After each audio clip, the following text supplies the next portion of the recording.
husband, and I actually moved up to the Twin Cities. I was then teaching in Osseo for a couple of years. I was cut from the school district because K-12 education, you may or may not know, we're not very well funded, so funding wasn't so hot. So then I ended up going to Anoka Hennepin for 3 years. And there was a reason I was brought to Anoka Hennepin, because I had really good health care, and I didn't know at the time how much I would need it. I was starting my second year teaching there. It was just the summer before I started teaching. I was 27. I went in for my routine physical, and my gynecologist said, "Oh, I feel a denseness." I said, "Well, that's weird." She's like, "Well, have you been doing your monthly exams?" I said, "Well, no, I'm young. And then I was very flat-chested, so I figured if I was ever going to see anything, I'd see it, because I had nowhere to hide." So she gave me my exam, and she's like, "Well, you're young, so it's probably nothing, but just in case," she sent me in for an ultrasound. A couple weeks, and she's like, "Well," a couple weeks later, and then I went for the ultrasound, and they said, "Well, it looks questionable, so we're going to do the mammogram." So I went in for the mammogram, and they said, "Well, it still looks questionable, it's probably a cyst." Well, okay, what's a cyst? It's like, well, it's kind of like a big blister, and then, they'll go in and they'll pop it, no big deal. Okay, I can handle that. So the next couple of weeks, I'm like, oh, it has to be popped, and I'll be fine.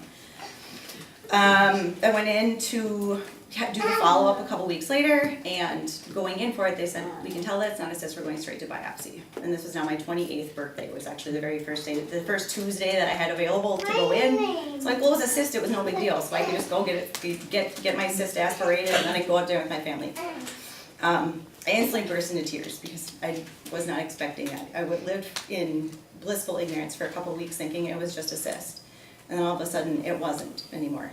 So they did the little pop, pop, pop of the gun. I was pretty excited because I got to have a little ice pack in my bra, which gave me a little more cleavage, which made me feel pretty good. I'm like, oh, I might want to have one of those. In hindsight, I wish I hadn't been thinking, I wish I had a bigger chest.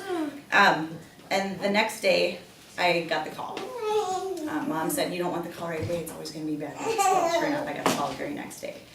I was home by myself at the time. I had just finished summer school, and I went home, and my mom, I was talking to my mom. I was like, Mom, they just called to check up on me. They wanted to see if everything was okay. And then they called back that afternoon and said, "Gwen, I'm sorry, it's cancer."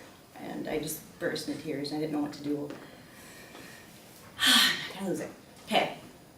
I had no idea what to do at that point. I was home alone. I was by myself. My mom was in St. Cloud. I was in Maple Grove where I lived. I don't know what happened. It must have, being a teacher, I attribute it to being a teacher. This calm washed over me. I put on my game face and I said, "What do I need to do next?" She said, "You need a surgeon. You need to get an appointment set up for your first surgery. You need to set up an oncologist." And I somehow managed to write all this stuff down in my haze of just putting my game face on. It's like, all right, thank you. And I hung up the phone and I was like, oh my God. And I called my mom, and again, one of those hindsight things that you wish you would have done things differently. And I called my mom and I told her over the phone.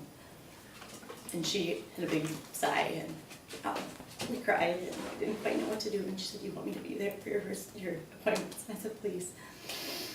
God bless my mom. If anybody's ever met my mom, she's amazing. So, you also know too, after you get the diagnosis, everything goes bam, bam, bam, bam, bam. So this is when I started journaling everything, because everything just came too fast and furious. And within a week, I had my first surgery scheduled. I met with a surgeon. I had a lumpectomy. That was unsuccessful, so they did a second lumpectomy because I had DCIS. So they tried to excise that, and after the second failed lumpectomy, they said, "We still can't get it. We recommend a mastectomy." Well, at this point, take them both, because during the second lumpectomy, they actually punctured